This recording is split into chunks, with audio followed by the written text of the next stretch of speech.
அனைத்து இந்திய அண்ணா திராவிட முன்னேற்ற கழகத்தினுடைய உரிமைகளை, தொண்டர்களின் உரிமைகளை பாதுகாக்கின்ற இயக்கமாக நாங்கள் நடத்தி கொண்டிருக்கின்ற இயக்கங்களுடைய தலைமை கழக நிர்வாகிகள், மாவட்ட கழகத்தினுடைய செயலாளர், உயர்மட்ட குழு இவர்களுடைய கூட்டத்தை கூட்ட இருக்கிறோம் கூடிய விரைவில்.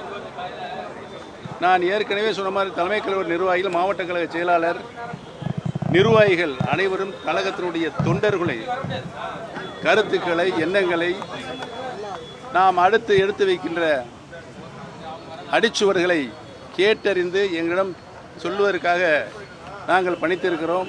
அவைகளெல்லாம் கேட்டறிந்து உங்களுக்குத்தான் முதலில் சொல்லி எங்களுடைய கருத்துக்களை நாங்கள் அனைவரும் கழகத்தினுடைய நிர்வாகக்குழு கூடி முடிவெடுத்து எங்களுடைய கருத்துக்களை ஆணித்தரமாக எதிர்காலத்தில் நாம் மாற்ற வேண்டிய கடமை, அந்த கடமை தமிழக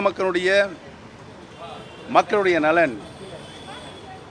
இந்த இயக்கத்தை இதயம் டாக்டர் புரட்சி தலைவர் எம்ஜிஆர் அவர்கள் எந்த நோக்கத்திற்காக உருவாக்கினார்களோ அந்த இயக்கத்தை மாண்புமிகு இதயம் புரட்சி தலைவி அம்மா அவர்கள் மக்கள் இயக்கமாக மாற்றி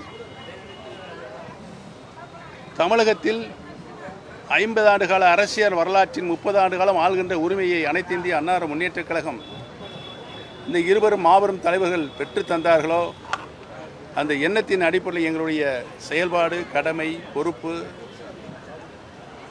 இருக்கும் என்பதை தெரிவித்துக் கொள்கிறேன். நன்றி, வணக்கம்.